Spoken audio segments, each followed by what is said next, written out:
भारत गौरव आचार्य श्री पुलक सागर जी गुरुदेव के प्रवचन और धार्मिक कार्यक्रम देखने एवं सुनने के लिए जिन शरणम मीडिया चैनल को अभी सब्सक्राइब करें और बेल आइकॉन पर क्लिक जरूर करें। एक सज्जन आए, उन्होंने कहा कि महाराज,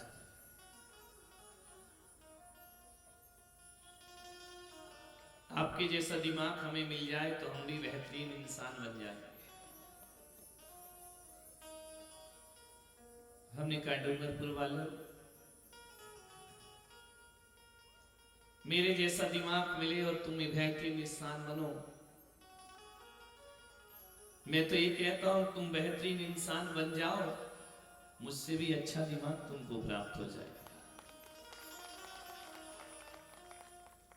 दिमाग से कोई बेहतरीन नहीं बनता है। बेहतरीन बनने का प्रयास करो, दिमाग अपने आप अच्छा हो जाए। जीवन में महान बनने का प्रयास करो। किताबों को, पोथियों को पढ़ पढ़ के कोई महान नहीं होता है। इतना ध्यान रखना, किसी भी ग्रंथ से किसी मुनि का जन्म नहीं होता है, बल्कि मुनियों से हजारों ग्रंथों का जन्म हो जाया करता है। महावीर का धर्म, ऋषभदेव का यह धर्म बातों का बादशाह नहीं, आचरण का आचार्य है। भगवान बातों पर महत्व नहीं देते हैं। जैन दर्शन कहता है कि बातें मत करो, करके दिखाओ। बातें तो कोई भी कर लेता है, बातें करने में होता क्या है? करने में जिंदगी लगती है, मालूम है ना? बोलने में 2 अंगुल की जीभ हिलाना पड़ती है, करने में 5 फीट का शरीर लगाना पड़ता है। शब्दों के ज्ञानियों की कमी नहीं है भारत में। इतनी गहरी गहरी बातें होती हैं, व्यवहार में कुछ नहीं होता, आचरण में कुछ नहीं होता। ये श्रमणों का धर्म है। ऋषभदेव ने अपने मुनियों को श्रमण कह करके पुकारा। उन्होंने भिक्षु नहीं कहा, उन्होंने सन्यासी नहीं कहा, उन्होंने वैरागी कहकर नहीं बुलाया। अपने मुनियों को श्रमण कहकर के बुलाया। श्रमण, श्रमणी, श्रावक, श्राविका। श्रावक कौन होता है? जो सुनने की कला जानता है। श्राविका कौन होती है? जिसके अंदर सुनने की कला है। सुनना क्या होता है? सुनना नहीं, जिसके अंदर गुनने की कला है, जिसके अंदर जीने की कला है, वह श्राविका, वह श्रावक हुआ करते। महाराज सैनिक को शपथ पर लगाने वाला कोई पुरुष नहीं। महाराज सैनिक को शपथ पर लगाने वाला कोई था तो उनकी ही धर्म पत्नी पटरानी रानी चेला। मैं यह निवेदन करता हूं कि जीवन की व्यवस्था, पुरुष अपने जीवन में धन कमाता है और महिला अपने जीवन में धर्म कमाया करती है। पुरुष धन कमाता है, घर की व्यवस्था बनाता है, महिला घर को धर्म से चलाती है। इसलिए आपने देखा कभी पति के आगे धर्म पति नहीं लगता है। किसके आगे लगता है? महिला के आगे लगता है ना। क्या लगता है? धर्म पत्नी। कभी बोला, कभी व्यवहार में जमता, ये मेरा धर्म पति है। तो क्या कर्म पति कोई और है? पुरुष धर्म पति नहीं बन सका कभी अपने जीवन में। महिला धर्म पत्नी बन के नारी खड़ी हो जाया करती है। संख्या महिलाओं की ज्यादा है, पुरुष कम है। ये मेरे साथ ही नहीं हो रहा है, भगवान के साथ भी यही हुआ है। यदि भगवान के साथ 1 लाख मुनि है तो 3 लाख आरिकाएं हुआ करती हैं। 1 लाख श्रावक है तो 3 लाख श्रावक हुआ करता है। डबल से भी ज्यादा। ध्यान रखना, श्राविकाएं ज्यादा, श्रावक कम। इसलिए मैं डूंगरपुर में ये नहीं सोच रहा हूं कि पुरुष की एक लाइन खाली है, महिलाओं की पूरी भरी है। ये तो हमारे ऋषभ देव जैसे तीर्थंकरों से चलता चला आ रहा है कि श्राविकाएं ज्यादा होती हैं और श्रावक कम हुआ करता है, आरिकाएं ज्यादा होती हैं और मुनिराज कम होते हैं। आचार्य विद्यासागर जी का संग देखा, आरिकाओं की संख्या ज्यादा। विराग सागर जी का संग देखा, आरिकाओं की संख्या ज्यादा। अभी हमारे ही थोड़ा गड़बड़, समझ गए? ये 4 ये 6 मान्य संख्या ज्यादा। आहार में देखो तो नारी की संख्या ज्यादा, मंदिरों में देखो तो नारी की संख्या ज्यादा, प्रवचनों में देखो तो नारी की संख्या ज्यादा। और यही ज्यादा होना चाहिए, क्योंकि नारी को रानी चेलना का खिताब प्राप्त हुआ है। मैं महिलाओं से निवेदन करूंगा, चंदन वाला बन सको या ना बन सको, चंदन वाला का पथ बड़ा कांटों भरा है। चंदन वाला का पथ एक तपस्या का पथ है। तम चंदन वाला के रास्ते कंटक भरे हैं, कष्ट है, परिचय है, उपसर्ग है। महलों में नहीं, जेलों का पद है। चंदन वाला कारागृह में बंद रही, काले कोठरी में बंद रही। चंदन वाला बनना बहुत कठिन है, लेकिन मैं आपसे आग्रह कर रहा हूं बड़ी विनम्रता के साथ कि चंदन वाला बन सको तो अच्छी बात है, ना बन सको तो रानी चेलना बनने का प्रयास करिए अपने जीवन में। इतनी साधना तो करो। रानी चेलना का मार्ग कहां का है? महलों का मार्ग है। चंदन वाला जेल में है, रानी चेलना महल में है। दोनों बहनें हैं। एक जेल में महावीर को बुलाती है तो एक महल में महावीर को बुलाने का काम किया करती है। चंदन वाला नहीं, चेलना का पथ अपना। कैसी है वह चेलना जो पति को धर्म की राह पे लगाती है? कैसी है वह चेलना जो पुत्र अभय कुमार को धर्म की राह पर लगा देती है? तुम्हारा बहुत बड़ा कर्तव्य है, बहुत बड़ा दायित्व है। तुम गृहिणी हो। गृहिणियों का दायित्व ये है कि पुरुषों को धर्म के पथ पे लगा। अभी जो माता मरुदेवी बनी है ना, नाभी राय ने बोली नहीं ली है। किसने ली है? बोलो। माता मरुदेवी, नाभी राय को तो पता ही नहीं तो चल क्या रहा है। ध्यान रखना, मैं कहूंगा कि ना माता मरुदेवी का पथ चेलना का पथ है, जो अपने पति को क्लिनिक से उठाकर ऋषभ कथा में भगवान के पिता बनने का सौभाग्य प्रदान करती है। किसने दिया ये सौभाग्य? रानी ने दिया ना। राजा को तो होश ही नहीं था। बोली पूरी किसने ली? मुझे क्यों खड़ा कर रहे हो? बोले तुम्हारे घर से धर्म पत्नी है। वो धर्म पत्नी नहीं होती है जो पिता पति के पैसों के अनुसार उसकी इच्छाओं पे चलती है। धर्म पत्नी वो होती है जो पति के धन को धर्म की राह पे खर्च कराती है। वो धर्म पत्नी हुआ करती है। ऐसा सौभाग्य अर्जित किया है, इतिहास को दोहराया है। एक बात बताओ, पंच कल्याणक होते हैं ना, तो पिता की सेवा ज्यादा होती है, माता की सेवा ज्यादा होती है? बोलिए। माता की सेवा ज्यादा। जिन जननी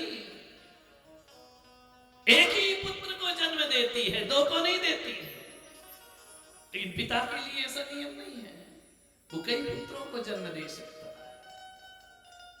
जिस भगवान के पिता की 2 रानियां होंगी ना, दोनों से पुत्रों का जन्म होगा। लेकिन ये एक जननी का जो पद मिला है, वह केवल नारी समाज को यह सौभाग्य प्राप्त हुआ। धर्म के पथ पर लगाओ। महिलाओं, श्राविकाओं, तुम्हारा बहुत बड़ा कर्तव्य है। और आज घर में जाकर रानी चेलना बनने का प्रयास करना। तुम यदि चेलना बन गई ना, तो सैनिक भी उस सीट पर बैठेगा और अभय कुमार भी उस सीट पर आकर बैठ जाएगा। कोई पब्लिसिटी की जरूरत नहीं है। पति को धर्म के पथ पे लगाओ, पुत्र को धर्म के पथ पर लगाओ। यह हमारा दायित्व है, कर्तव्य है। घर को बसा लेना, भोजन बना लेना, स्वादिष्ट भोजन बना लेना, अच्छा फर्नीचर लगा देना, मकान सजा लेना, ये भी ठीक है, घर में हो ये भी जरूरी है। लेकिन क्या तुम्हारे घर के किसी कोने में भगवान की आस्था का दिया जलता है? यदि वो जलता है ना, तो फिर तुम साधारण नारी नहीं, तुम ग्रह लक्ष्मी के नाम से पूजी जाती हो, सम्मानित हुआ करती हो। लक्ष्मी बनना है तुम्हें। लक्ष्मी कौन है? जो संतान की उत्पत्ति करे, वो लक्ष्मी नहीं। जो घर परिवार को व्यवस्थित करे, वो ही लक्ष्मी नहीं है। लक्ष्मी वह है जो अपनी कोख से संतान को ही जन्म नहीं देती, अपने कोख से भगवान को भी जन्म देने की ताकत रखता है। मन मंदिर बन जाता है, हृदय शरीर उसका एक देवालय हो जाता है।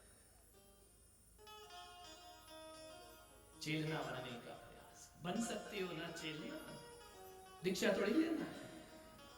बन सकते हो ना चेलना, जेल थोड़ी जाना है, जंजीरों में थोड़ी बंधना है। चेलना बन सकती हो ना, महलों में रहना है, महलों में रहकर धर्म को जन्म देना है। हमारी पुत्री धर्म से लगी है या नहीं लगी है, ये पिता से ज्यादा मां का फर्ज हुआ करता है।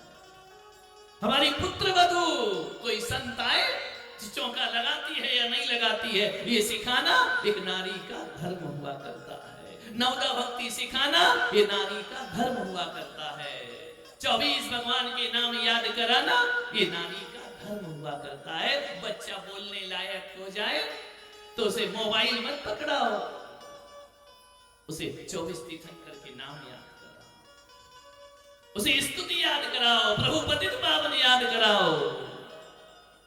जब कोई बच्चा मेरे पास आता है ना और मैं पूछता हूं बेटा तुम्हें 24 तीर्थंकर के नाम मालूम है?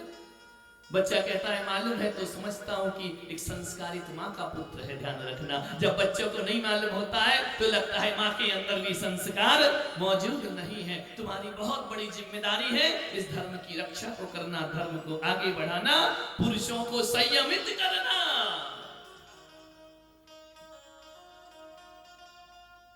इस साइड बैठा दीजिए, जगह हाउसफुल हो गई है। इधर भी पुरुष वर्ग में भी आकर बैठ जाओ।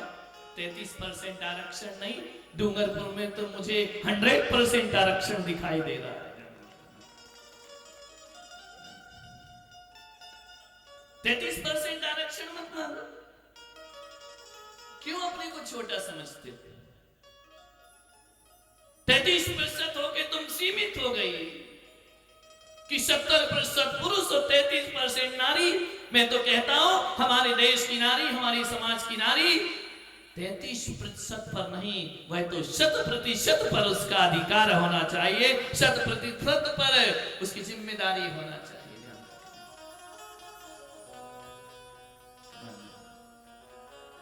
बड़ा आनंद है कि यहाँ पर धर्म पिपासु लोग हैं। धर्म की प्यास तुम्हारे अंदर जागृत है। मैं इतना गला खराब होने के बाद भी बोल रहा हूं ना, तो यही देखकर अनुभव मुझे आ रहा है कि धर्म की प्यास तो तुम्हारी बहुत गहरी है। कोई पिलाने वाला ढंग से नहीं मिलता है, पिलाने वाला मिल जाए तो जीवन में परिवर्तन अपने। हम लोग आ रहे हैं मेरे पास फीडबैक लेकर, ऐसी कथा हमने आज तक नहीं सुनी, ऐसा आयोजन हमने आज तक नहीं देखा है, मन नहीं लग रहा है घर में। रात करवट बदलते, कब दिन निकलेगा, कब दिन निकलेगा, तैयार होना है, ऋषभ कथा में जाना है। सुध-बुध खो गए।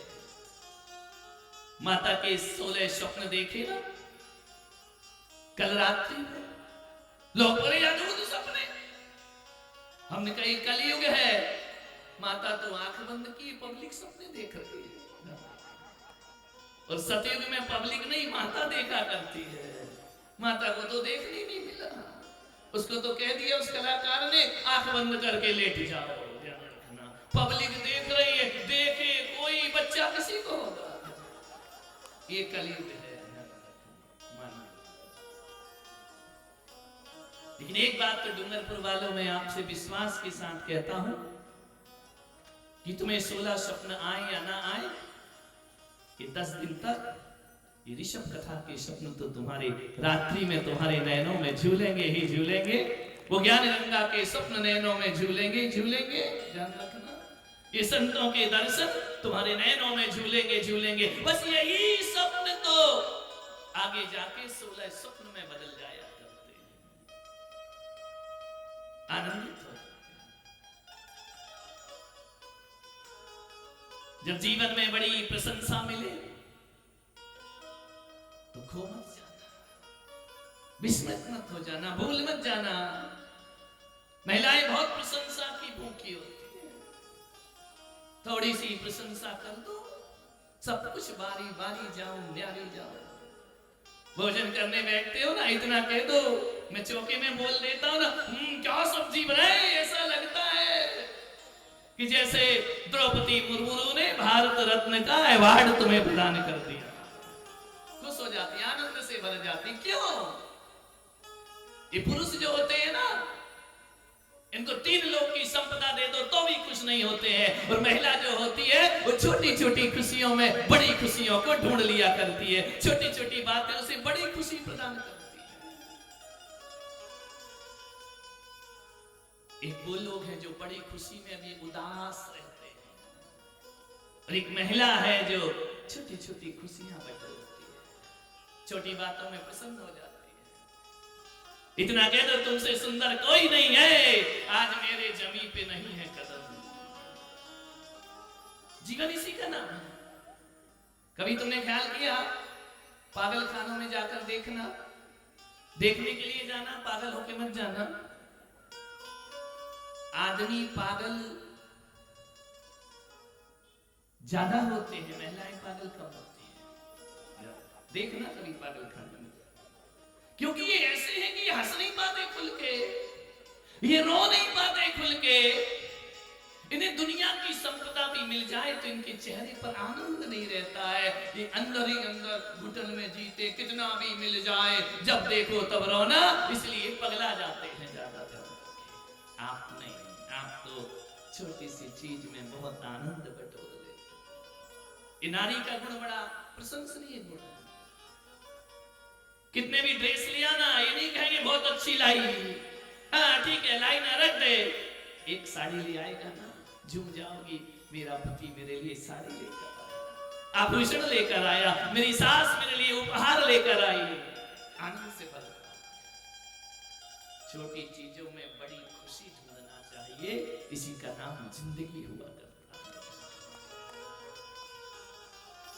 स्वर्ग जैसा वातावरण तभी निर्मित हो। मान्यता, ये ऋषभ कथा केवल भगवान के कथा किस्सा नहीं है, जीवन जीने की एक कला है। उस कला को जियो। रानी चेलना ने सैनिक से कहा कि महाराज, जैन धर्म सच्चा था। सैनिक ने कहा, ऐसा मैं नहीं मानता। मानोगे महाराज, एक दिन समझ जाओगे। जैन साधु जैसा वीतरागी, जैन साधु जैसा वैरागी, जैन साधु जैसा अनासक्त मेरे गुरु सदगुरु। मिथ्या मत में अटके भटके राजा सैनिक, पत्नी ने उन्हें राह पर लगा दिया। आप भी लगा, साम से, दान से, दंड से, भेद से, स्नेह से, उपेक्षा से, कैसे भी हो धर्म से जोड़े। आज तक तुमने कभी नहीं सुना होगा किसी पत्नी को कुष्ठ है और पति उसे तीर्थ यात्रा यात्रा पर ले गया है, लेकिन ये तो जरूर सुना है पति को कुष्ठ है, एक नारी उसे तीर्थ यात्रा पर ले जाकर गलित देह को सोने सा कंचन बना दिया करती है। यह सौभाग्य किसको प्राप्त हुआ? नारी को हुआ। पुरुष ने किसी को निरोगी बनाया जिंदगी में? कुछ नहीं बना। कौन बोल रहा है कल से कथा में आए या नहीं आए? विचार। कोढ़ी पति भी स्वीकार करती है, वो नारी जो वनवास स्वीकार करती है,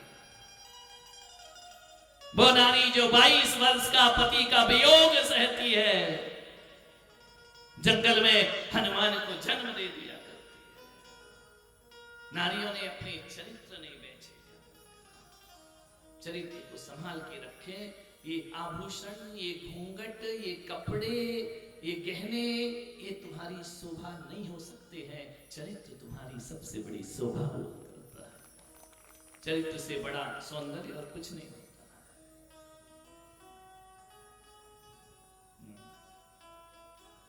प्रशंसा सुनकर क्या जीवन में आता है।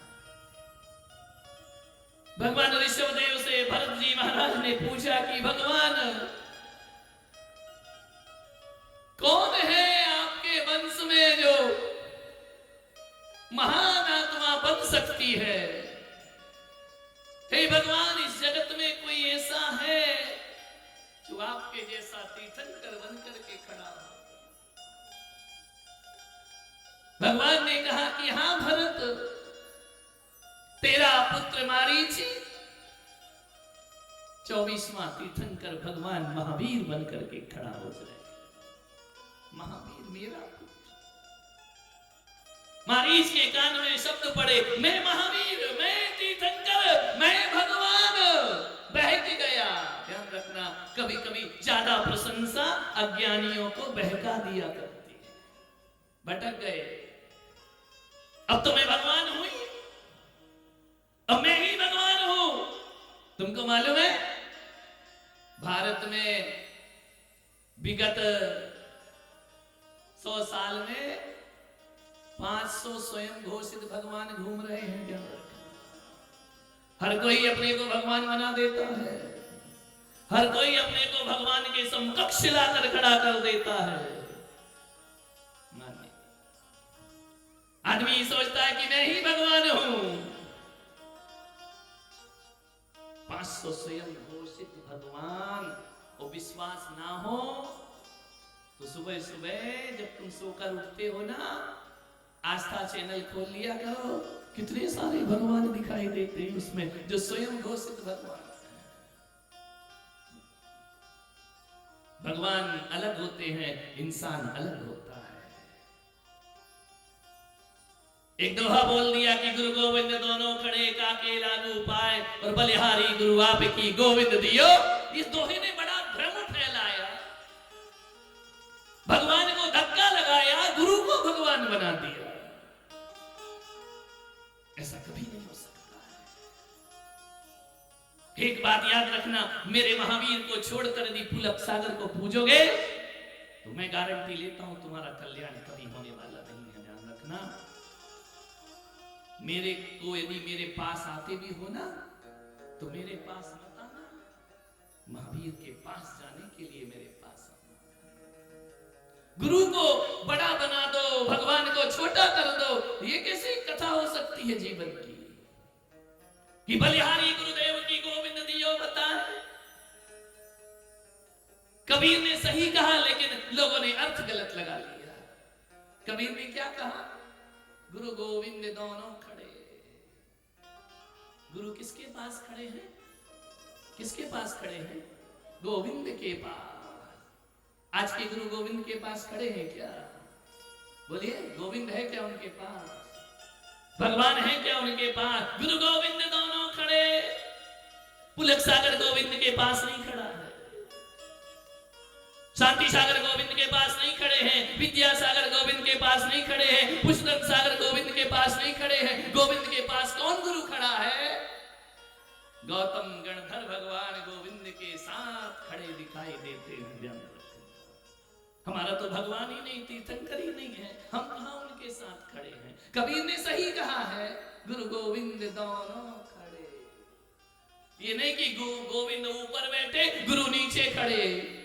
गोविंद का पता ही नहीं है, हमें गोविंद मिला नहीं, और तुमने गोविंद को धक्का देकर हमें भगवान मानना शुरू कर। ये अज्ञानता है तुम्हारी। ध्यान जो गुरु गोविंद के समकक्ष पहुंच गया।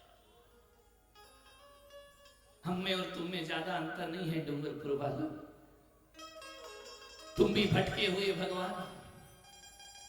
ऋषभदेव कहेंगे प्रत्येक आत्मा में भगवान है, कोई परमात्मा दुनिया नहीं चलाता है। अकृतत्ववाद जैन दर्शन का प्रत्येक आत्माएं भगवान का रूप ले सकती है। तुम नहीं ले रहे हो अभी, क्यों नहीं ले रहे हो? भटके हुए भगवान।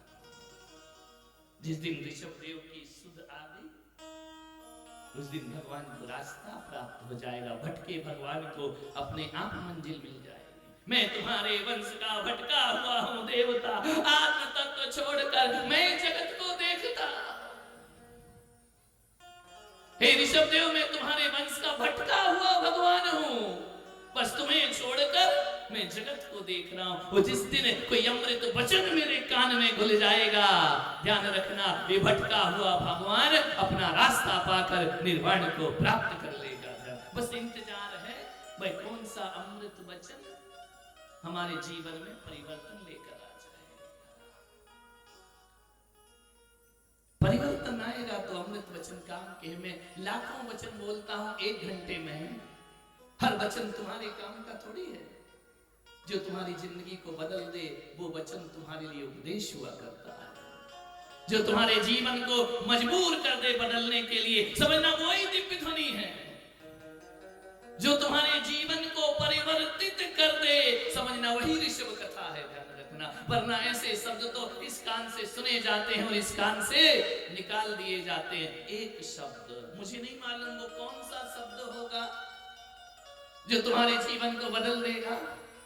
मुझे नहीं पता वो कौन सा ब्रह्म वाक्य होगा जो तुम्हारे जीवन में क्रांति खड़ी कर देगा। ध्यान रखना, जीवन को क्रांतिकारी बना देगा, विषय भोग से दूर हटा देगा। वो एक शब्द हो सकता है पूरी जिंदगी बीत जाए तो इस जन्म में भी ना मिले। अभी तक मिला ही नहीं है, इस जन्म में मिले गारंटी नहीं, और मिलना हो तो कहीं भी प्राप्त हो जाए। नैमीचंद एक विद्वान, मुरैना, उत्तर प्रदेश, मध्य प्रदेश, मंदिर से लौटते हैं, पूजा करके घर आते हैं, शास्त्रों का ज्ञान है, अध्ययन किया है। पिता के पास जाकर बैठ गए, गंधोदक दिया पिता को। पिता अभिषेक करके आया हूं भगवान का, गंधोदक मस्तक पर चढ़ाइए। बैठ गए जाके चरणों में। पिता ने कहा क्यों रे नेमी, तूने बहुत शास्त्र पढ़े हैं, बहुत ग्रंथ पढ़े हैं। बोले पिताजी आपका आशीर्वाद है। बोले पागल है क्या तू, इतने ग्रंथ पढ़ के तुझे बैठना नहीं आता है? बैठना? हमने कहा मैं सही तो बैठा हूं। बोले पागल, एक कुत्ता भी जब बैठता है ना तो पूंछ से जमीन को झाड़ के बैठता है, और तू शास्त्रों को पढ़ने वाला ऐसे ही आकर बैठ गया। एक ब्रह्म वाक्य मिल गया एक विद्वान को। क्रांति घटित हो गई इस वाक्य से। एक पिता कहते हैं कि तू कुत्ते से भी बदतर है क्या, देख के नहीं बैठता है, बिना शोधन किए कैसे जमीन पर बैठ गया। बच्चे के भीतर एक ऐसा परिवर्तन आया, एक विस्फोट हुआ।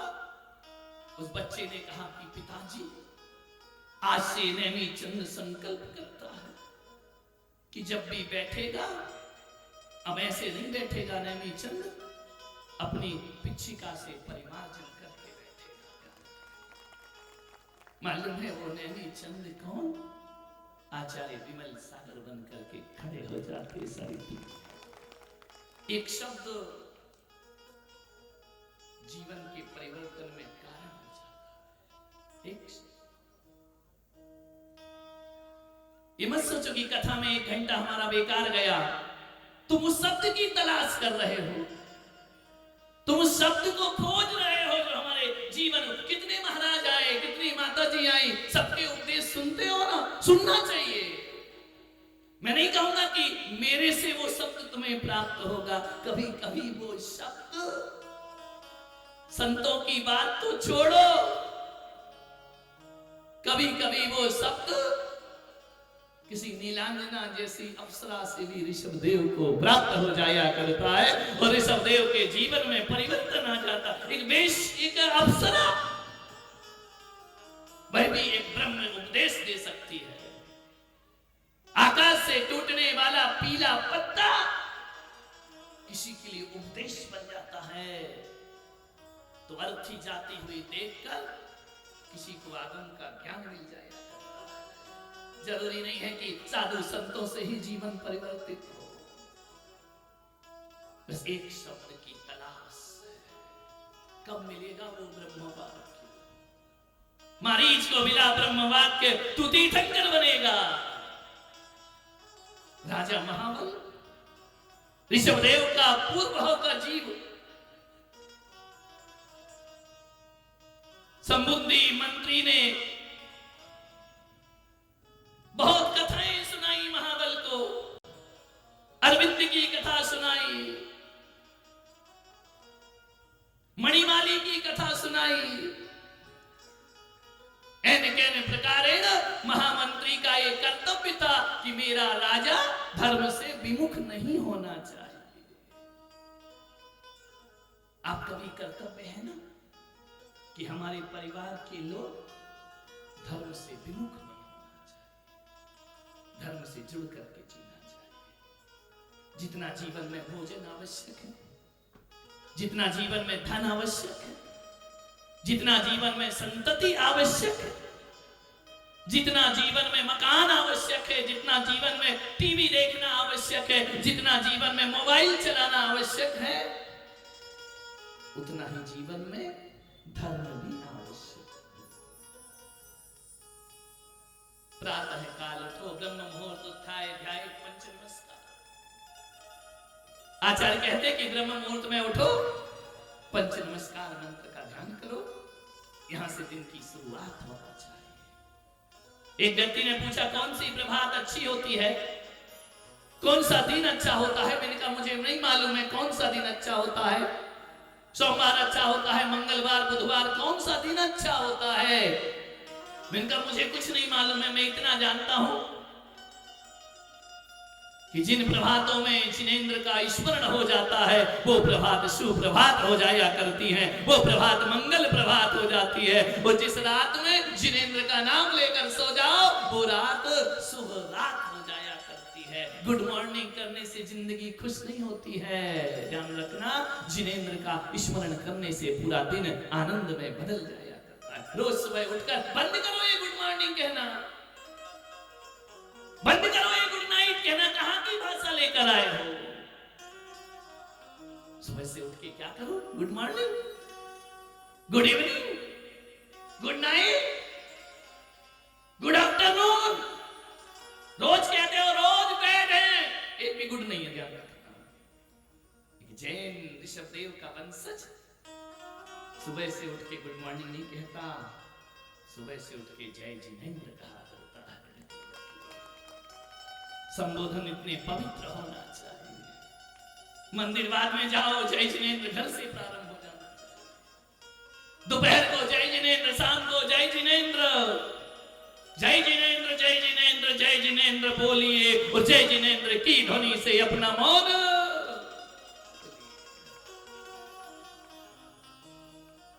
कैसे हो तुम? मुसलमान दिखता है तो सलाम कर लेते हो, हिंदू दिखता है तो राम राम कर लेते हो, पंजाबी दिख जाए तो सत श्री अकाल कर लेते हो, लेकिन जैन को जय जिनेंद्र करने में शर्म आती है तुमको। ध्यान रखना। ऋषभ कथा कहती है जिनेंद्र बाद में बनना, जिनेंद्र की वंदना पहले करना सीखिए। जय जिनेंद्र करिए, सामने वाला आपसे राम राम भी करे, सलाम भी करे तो आपके मुंह से जय जिनेंद्र निकलना चाहिए। वो राम राम कह के अपने हिंदुत्व का परिचय दे रहा है, वो तुम जय जिनेंद्र कह के अपने जैनत्व का परिचय दे रहे हो। गुड मॉर्निंग कहते नहीं, जिनेंद्र का परिचय। पहले घरों में लिखा रहता था अतिथि देवो भव, पहले लिखा रहता था घरों में सुस्वागतम, पहले फिर लिखने लगे वेलकम, अब लिखा रहता है कुत्तों से सावधान। एक जगह तो क्या लिखा था मालूम है? सावधान यहां कुत्ते रहते हैं। और दुर्भाग्य से मैं वहीं पड़क गया, तो मैं तो लौट के आ गया कि यहां कुत्ते रहते हैं, आहार कौन देगा मुझे? नहीं, शुभ लाभ लिखो या ना लिखो, अपने घर के द्वार पर एक जय लिखो, जय जिनेंद्र चरण लिखना चाहिए। जय जिनेंद्र हमारा मंत्र है, सुमरन है। कसायों पर फहराई गई विजय पताका, यदि कोई है तो है जय जिनेंद्र। आज से नियम ले लेना, किसी को फोन लगाओ, मोबाइल करो, बोलना हाय हेलो छोड़िए और जय जिनेंद्र बोलिए। ऋषभ कथा का प्रसाद है। अपने यहां कथाओं में प्रसाद नहीं बंटता है। कौन कहता है नहीं बंटता है? खाने पीने वाला नहीं बंटता है। हमारे यहां प्रसाद खाने पीने वाला नहीं, जिंदगी जीने वाला बटा करता है। ध्यान रखिए, इस जिंदगी को जियो। जय जिनेंद्र का नारा बुलंद करो। बाजार में रहो, घर में रहो, परिवार में रहो, जहां भी मिल जाओ, हाथ जोड़कर क्या बोलो? जय जिनेंद्र। आज का दिन तुम्हारा शुभ हो जाए। एक आदमी बोले महाराज आप किस्मत वाले हैं। मैंने कहा क्यों? बोले जहां दो महिलाएं बैठ जाएं चुप नहीं रहती हैं, एक आप हो कि आपके प्रवचन में पूरी शांत बैठी हुई है, किसी से बात नहीं कर रही, चुपचाप कथा सुन रही है। मैंने कहा महिलाओं तो छोड़ो, जब मैं बोलता हूं ना तो गोदी का बच्चा भी चुप होकर सुना करता है। ध्यान रखना, वह भी भगवान की वाणी में खो जाएगा। भगवान की कृपा है, ये अभिमान नहीं है हमारा, ईश्वर का आशीर्वाद है, गुरुओं की कृपा है। जीवन में चार शब्द बोलना सीख गए हैं। मान्य शब्द पड़ा मारीच के तू भगवान बनेगा। स्वयं बुद्ध मंत्री ने बहुत सम्राट को संभाला। मंत्री कौन? जो राजा को बर्बाद करे वो मंत्री नहीं, जो राजा को संभालते हैं वो मंत्री हुआ करते हैं। जो घर बर्बाद करे वो पत्नी नहीं, जो घर को संभालती है वो पत्नी होती है। स्वयं बुद्ध मंत्री ने बहुत सारी कथाएं सुनाई। सारी कथा मैं सुनाऊंगा तो एक साल में भी ऋषभ कथा पूरी नहीं होगी, और एक साल का खर्चा तुम्हारे पास अभी है नहीं। जीनू कहां गया? वो तो एक साल का सुन के नीचे सिर कर ले, बहुत लंबा खर्चा है। कल एक घर में आहार को गए ना, तो बोले हमारे यहाँ कथा तो और महाराजों ने भी की, लेकिन ये वाली कथा हाईटेक कथा। क्यों नहीं होना चाहिए हाईटेक? जो कुछ भी हो टॉप पे होना चाहिए जिंदगी में। ध्यान रखो, जो कुछ करो पूरी ऊंचाइयों के साथ करो, पूरी तन्मयता के साथ करो। लग जाना चाहिए कहीं ऋषभ कथा हो रही है। हल्के काम क्यों करना, नीचे काम क्यों करना? अपनी जिंदगी में अच्छे काम करना, अच्छी प्रस्तुति देना।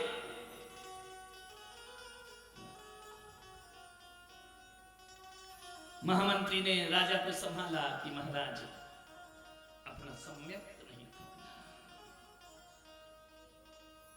एक दिन महामंत्री ने राजा से कहा महाबल से कि प्रभु मेरा मन हो रहा है कि मैं तीर्थ वंदना को निकल जाऊं। बहुत दिन हो गए किसी जिनालय की वंदना नहीं की, अकृत्रिम चैत्यालय की वंदना कर लूं जाकर। विद्याधर के अलावा सुर नर चारण वंदन आवे सो शोभा हम कि मुख गावे। ध्यान रखिए, पंचमेरु की वंदना आप और हम जैसे साधारण जीव नहीं कर सकते। सुर नर चारण वंदन आवे। सुर माने देवता लोग, नर माने कौन नर? जो विद्याधर हैं वो। चारण कौन से मुनि जाते हैं? चारण रिद्धिधारी मुनि पंचमेरु की वंदना किया करते हैं। पढ़ते हो पंचमेरु पूजन? कितने जिनालय हैं ये तो मालूम होगा ना? जैन हो कि अजैन हो? कितने जिनालय पंचमेरु में? 80 जिनालय। सुमेरु में 16 जिनालय। अचल विजय मंदर बिंदन वाली 5 मेरु हैं, इनमें एक एक पर 16 जिनालय हैं। 5 पर 80 भगवान की विराट प्रतिमाएं विराजमान हैं। ये जो हमारे मंदिर हैं ये मनुष्यकृत है, वो अकृत्रिम है, उन्हें किसी ने बनाया नहीं है। 500 धनुष की प्रतिमाएं विराजमान। स्वयं पत्थर भगवान का रूप ले लेता है। रत्नों की प्रतिमाएं विराजमान। राजा सोमबुद्धि ने कहा कि महाराज मेरा मन है मैं तीर्थ वंदना को जाना चाहता। महाराज ने कहा कि मंत्री ज्यादा समय तो नहीं लगाओगे? नहीं महाराज, आपका और मेरा प्रेम अटूट प्रेम है। ऐसे लोग दुनिया में बहुत कम मिला करते। कभी कभी ऐसा होता है जो प्यार अपनों में नहीं मिलता वो प्यार गैरों में प्राप्त हो जाया करता है। अपनों से वो प्यार नहीं मिलता है जो औरों से मिलता है। मैं आया ना तुम्हारे नगर में, तुम मेरे अपने हो क्या? लेकिन डूंगरपुर वालों, तुम मेरे गैर भी थोड़ी हो, तुम मेरे अपने ही हो। अपनों में जो नहीं मिलता वो गैरों में मिला करता है। महाराज तीर्थ वंदना। महाबल ने कहा कि जाओ, जिनराज की वंदना करना है, हम बाधक नहीं बनेंगे, हमारी भी वंदना करना महामंत्री। पंचमेरु सुमेरु पर्वत पर जा रहे हो, भगवान को हमारा भी प्रणाम कहना। ध्यान रखना, ये हमारी संस्कृति है।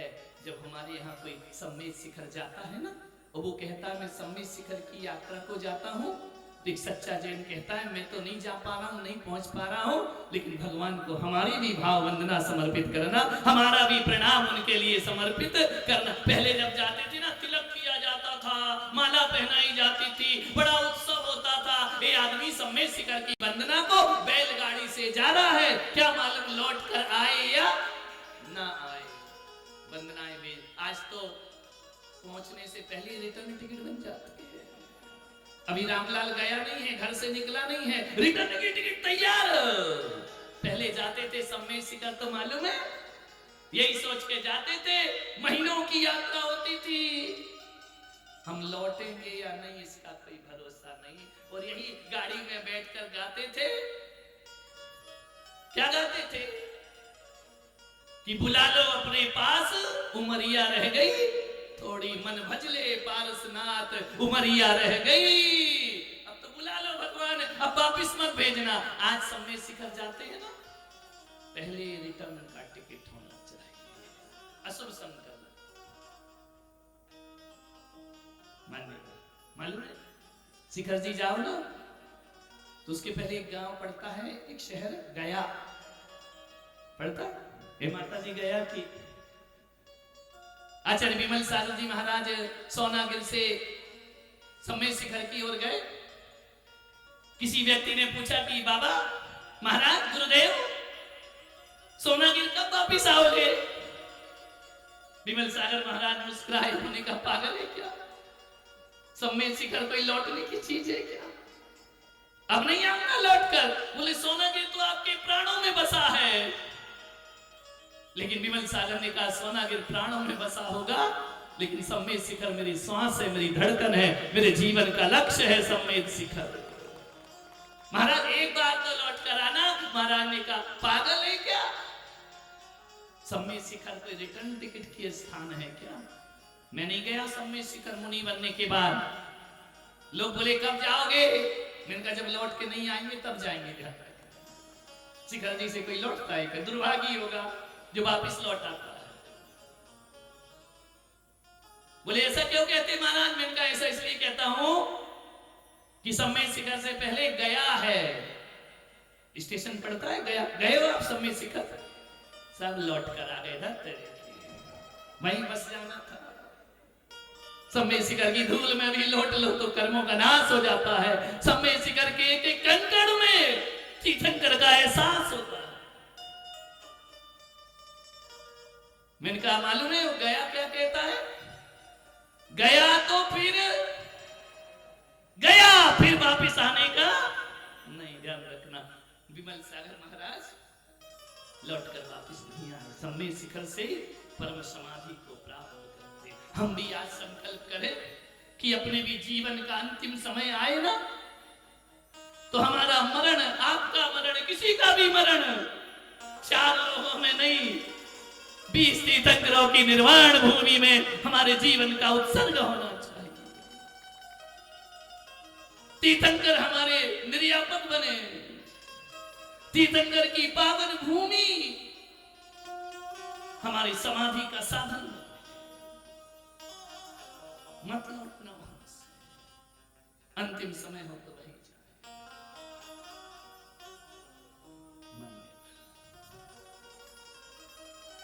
जाओ।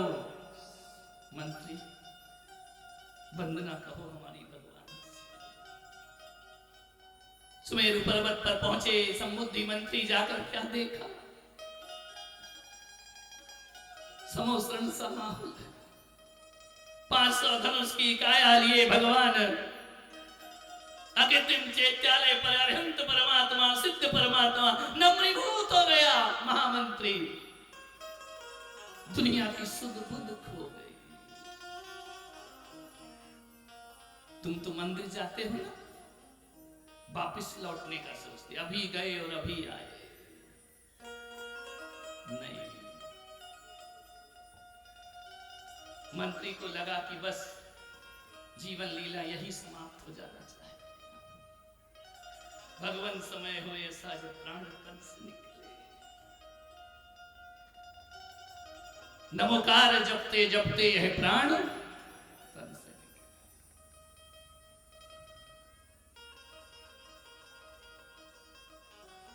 मंत्री ने प्रणाम किया, 4 वनों की वंदना की, भद्रसाल वन, नंदन वन, सौमनस वन, पांडित वन। भगवान के चरणों की धूल मस्तक को सुशोभित किया। एक एक तीर्थंकर की रत्नमयी प्रतिमाओं का वंदन किया। वन में 2 मुनिराज, चारणधारी मुनिराज देखा, गदगद हो गया। गुणी जनों को देख हृदय में मेरे प्रेम उमड़ा। प्रेम अश्रुपात कर रहा है मंत्री, मोक्षगामी वह मंत्री। देखा मुनिराज को, अमित गति और अरिंजय 2 मुनि महाराज, युगल मुनि के दर्शन किए, प्रणाम किया, वंदना की, भगवान मेरा उद्धार करो। अवधि ज्ञानी मुनिराज, कैसा प्रेम, कैसी अटूट श्रद्धा, कैसी लगन। ये दिलों के रिश्ते, ये मन के रिश्ते भी बड़े अजीब होते हैं, कच्चे धागों से बनते हैं, लोहे श्रृंखलाओं से ज्यादा मजबूत होते हैं। पूछा, भगवान बहुत दिनों से संशय है, बोलो हमारा जो सम्राट है ना महाबल, वो भव्य जीव है या अभव्य जीव है? वो धर्मात्मा पुरुष है या नहीं है? मैं जिसकी सेवा करता हूं, जिसका ध्यान रखता हूं 24 घंटे, बताओ भगवान। हे मुनिराज, वो मेरा राजा, इसका भविष्य क्या होगा? मुनियों ने कहा कि मंत्री, किस्मत वाला है तू तो जिसकी सेवा करता है। तू भव्य अभव्य की बात कर रहा है। ये जम्मू द्वीप के भरत क्षेत्र के आर्यखंड के अयोध्या नगरी में महाबल का जीव प्रथम तीर्थंकर ऋषभदेव बनकर के जन्म लेने वाला ये भावी तीर्थंकर है। ये भावी भगवान है। मारीच ने भी सुना था भगवान है, मंत्री ने भी सुना महाबल भगवान है। आगामी तीर्थंकर, भरत क्षेत्र के तीर्थंकर, प्रथम तीर्थंकर का पद जिन्हें प्राप्त होने राम राम। जैसे तुम्हारा सुनते ही तालियां बज गई ना, उसके राम राम रोमांचित हो गया मेरा सम्राट तीर्थंकर बनेगा। डूब गया सम्राट की भक्ति में, सजल हो गए नयन, धन्य हो गया मेरा जीवन। मैं बनूं या ना बनूं, भावी तीर्थंकर की उपासना करो। ऐसा ही तो तुम करते हो ना कि तुम मोक्ष जाओ या ना जाओ, इन मोक्षगामियों की सेवा भक्ति करके अपने जीवन को धन्य किया करते हो। कौन था मैं? किसी के लिए खाली सूखा भूखंड, तो किसी के लिए मुंबई से अहमदाबाद के बीच आने वाला सिर्फ एक जमीन का टुकड़ा। किसी व्यापारी के हाथ लगता तो हजारों की तरह एक और रिसोर्ट बन जाता। किसी बिल्डर के हाथ लगता तो लाखों और की तरह मैं भी एक टाउनशिप बन जाता। लेकिन मेरे भाग्य में करोड़ों में एक होना लिखा था। मेरे भाग्य में आचार्य श्री पुलक सागर जी का आशीर्वाद लिखा था। नरेन्द्रं फणीन्द्रं सुरेन्द्रं अधीशं शतेन्द्रं सुपूज्यं भजे नायशीशं मुनीन्द्रं गणेन्द्रं नमो जोडिहातं नमो देवदेवं सदा पार्श्वनाथ।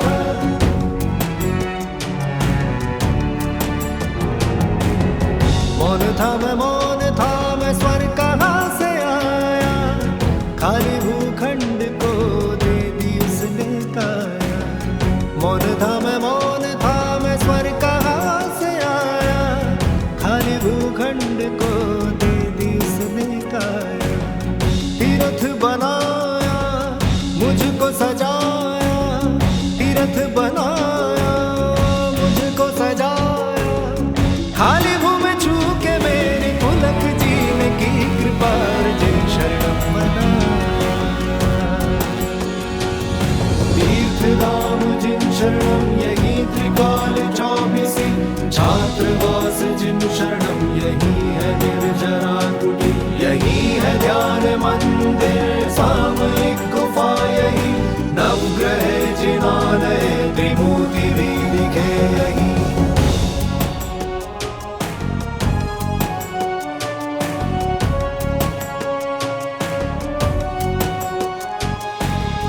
पुलक सागर को ये स्वप्न आया, खाली भूखंड ने उनको बुलाया। पुलक सागर को ये स्वप्न आया, खाली भूखंड ने उनको बुलाया। खोई हुई भूमि ने खुद को पाया, बंजर धरती पे पुष्प खिलाया। पारसनाथ के पाके दर्शन, पारसनाथ के पाके दर्शन। खाली भूमि छू के मेरी पुलक जीन की कृपा अर्जुन शरणम बना। नरेन्द्रं फणीन्द्रं सुरेन्द्रं अधीशं शतेन्द्रं सुपूज्यं भजे नायशीशं मुनीन्द्रं गणेन्द्रं नमो जोडिहातं नमो देवदेवं सदा पार्श्वनाथ। जिन शरणं पवच्छामि, जिन शरणं पवच्छामि, जिन शरणं पवच्छामि, जिन शरणं पवच्छामि, जिन शरणं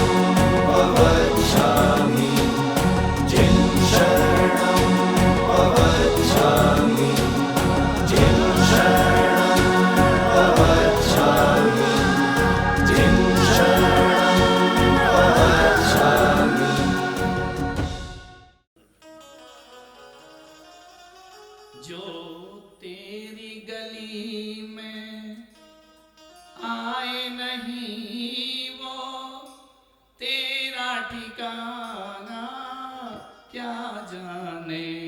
जो तेरी गली में, बोलिए सब, तेरा ठिकाना क्या जाने। जो तेरी गली में, बोलिए तालियां। तेरा ठिकाना क्या जाने। जो तेरी गली में आए नहीं, जो तेरी गली में आए नहीं वो तेरा ठिकाना क्या जाने। जिसने तेरा नाम, जय हो, तालियां मीठी मीठी आनंद के साथ। भगवान की कथा है, तालियां बजाई जरा उठा करके।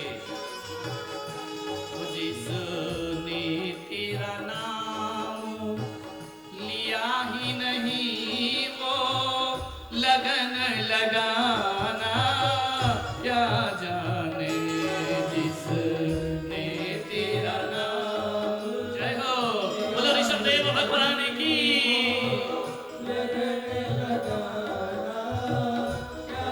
महामंत्री की भक्ति, जय हो, आनंद, तालियां झूम झूम कर।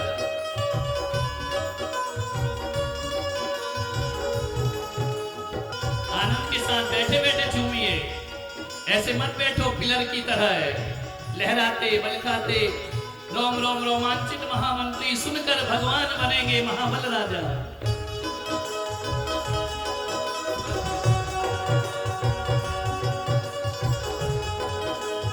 जय हो,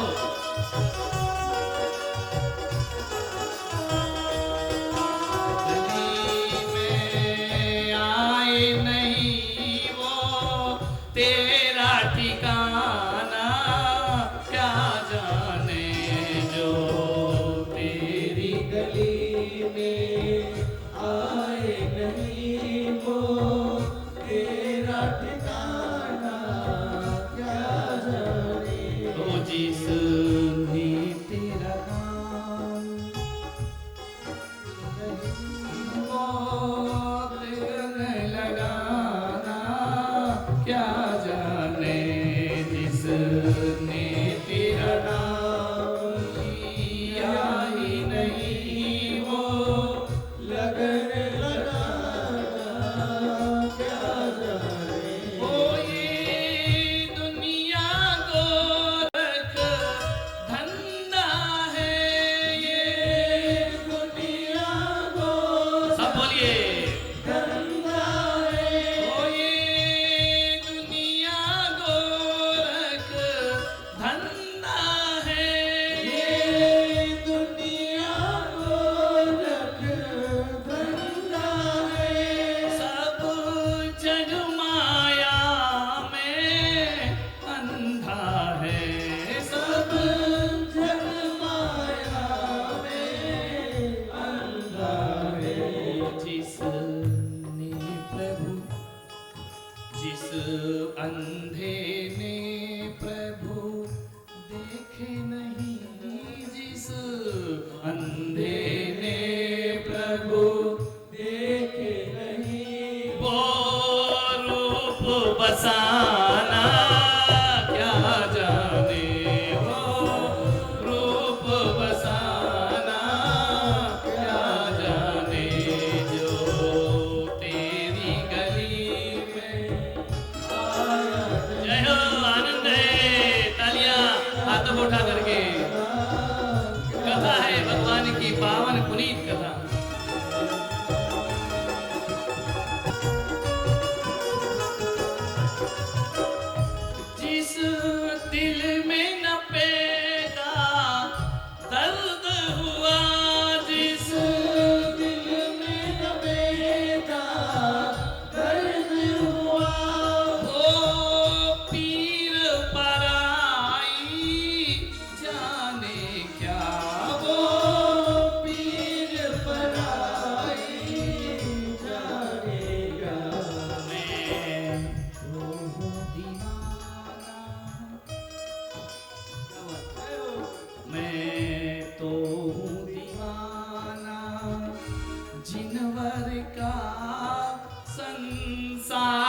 दीवाना क्या जाने मैं तो दीवाना जिन भर का संसार दीवाना क्या ओ जाने हम तो हैं दीवाने जिनवर के संसार दीवाना क्या जाने हम तो दीवाने जिन भर के संसार दीवाना क्या जाने जिसने तेरा नाम जिसने तेरा नाम लिया ही नहीं वो लगन लगाना क्या जाने जिसने जय हो जिया ही नहीं वो लगन लगाना क्या जाने तालियां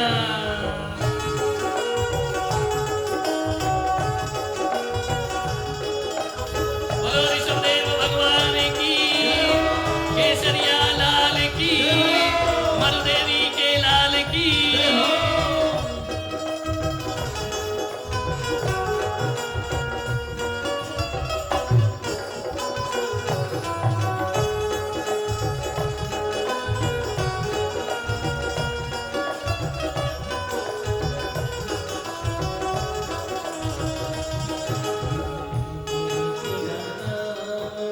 एक बार दोनों हाथ और नीचे सारे लोग अरे दिनेश भाई खड़े हो ना, तुम तो अच्छी भक्ति करते हो, खड़े हो जाइए, क्या बात है।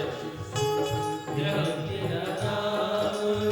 लिया ही नहीं वो लगन लगाना क्या जाने जिसने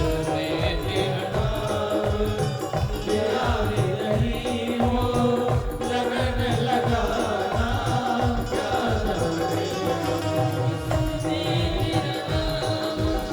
लिया ही नहीं वो लगन लगाना क्या जाने तेरी गली में आया नहीं वो तेरा ठिकाना क्या तेरी गली में आया नहीं वो तेरा ठिकाना क्या जाने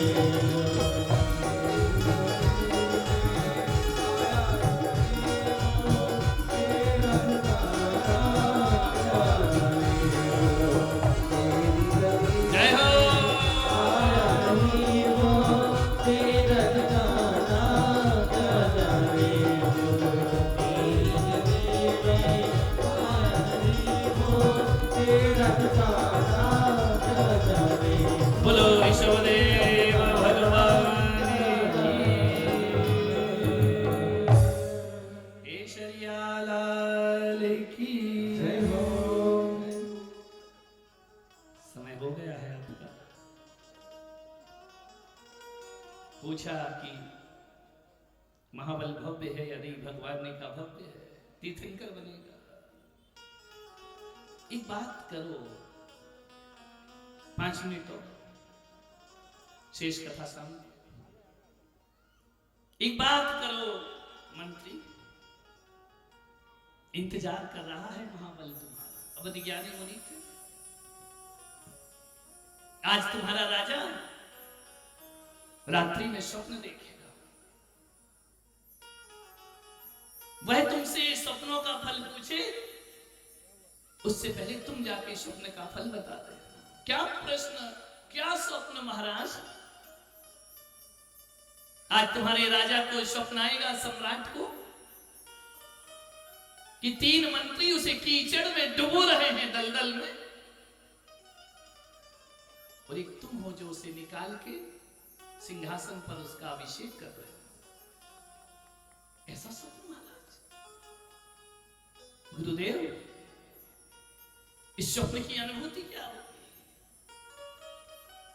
दूसरा स्वप्न देखेंगे तुम्हारे महाराज, एक दीप शिखा जलते जलते जलते जलते धीरे धीरे मंद होकर बुझने की कगार। महाराज, क्या फल है इन स्वप्नों का? इन स्वप्न का फल यही है, तुम जाकर बोलना गुरुदेव भी कैसे सहारा लेते हैं जगत के कल्याण करने के लिए। जाओ, जाकर बोलना, शीघ्र करो। स्वप्नों का फल बताना कि हे महाबल राजा, कीचड़ में से निकालने वाला मैं, कीचड़ में डालने वाले 3 मंत्री। मेरी बात सुनो महाराज, विशाल विभूति के स्वामी बनो। वो जो दीप शिखा लुप्त तो हो रही ना, तुम्हारी आयु समाप्त हो चुकी महाराज।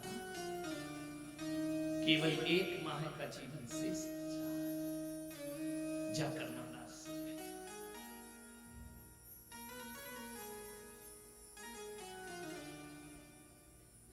गया मंत्री, दौड़ा दौड़ा गया। इंतजार में थे महाबल। मंत्री तुम पधार गए, स्वागत है तुम्हारा। आओ, कैसी रही तुम्हारी जिन वंदना? कैसा रहा तुम्हारा भगवान की प्रति भक्ति? जिनेंद्र को हमारा प्रणाम बोला या नहीं? बोले बोला। गुरुओं को भी गुरु मिले। कौन मिले? 2 चारण विद्याधारी मुनिराज, उनका दर्शन किया महाराज मैंने। क्या बोले ऋषिराज ने हमारे लिए? आशीर्वाद बोला। बोला महाराज, महाराज एक बात बताओ, आज रात आपने स्वप्न देखे, तुझे कैसे पता मंत्री? तू तो मेरे से हजारों किलोमीटर दूर था। ऋषिराज को पता था। महाराज, तुम स्वप्न बताओगे या मैं फल बताऊं? तुम ही बताओ मंत्री, तुम ही बताओ। बोले महाराज, गुरुदेव से मैंने पूछा था कि मेरे सम्राट भव्य है या अभव्य है,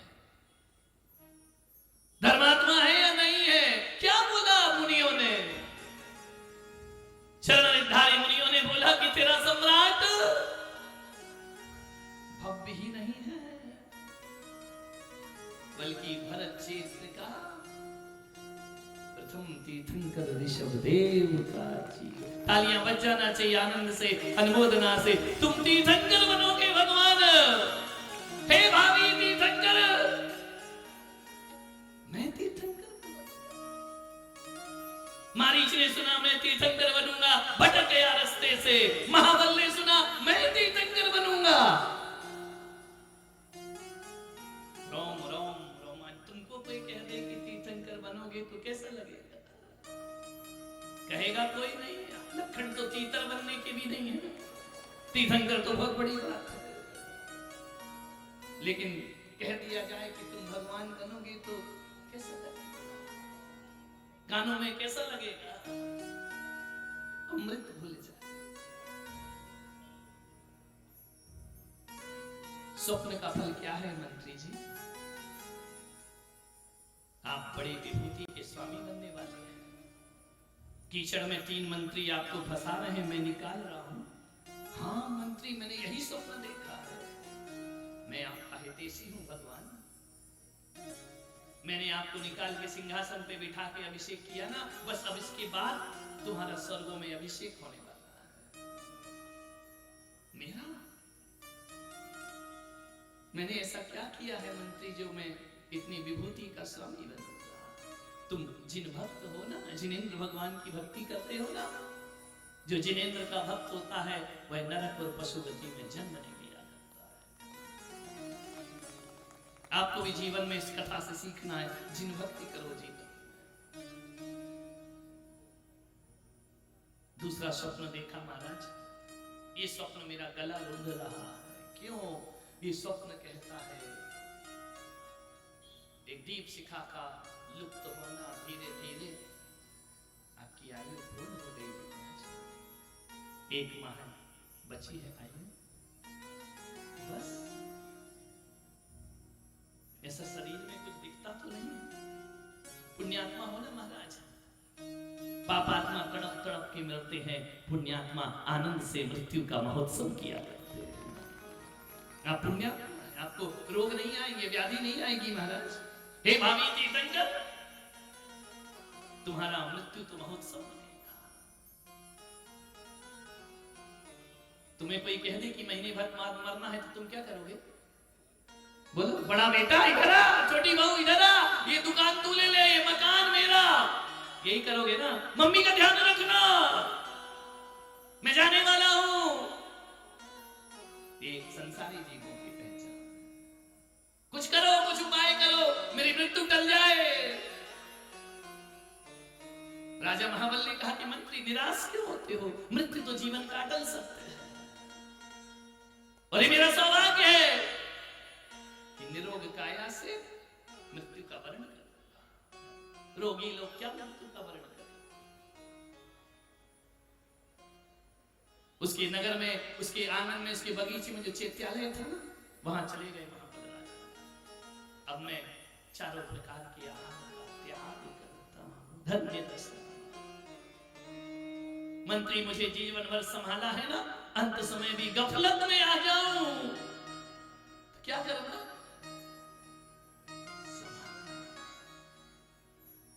मेरी मृत्यु को महोत्सव बना दो मंत्री।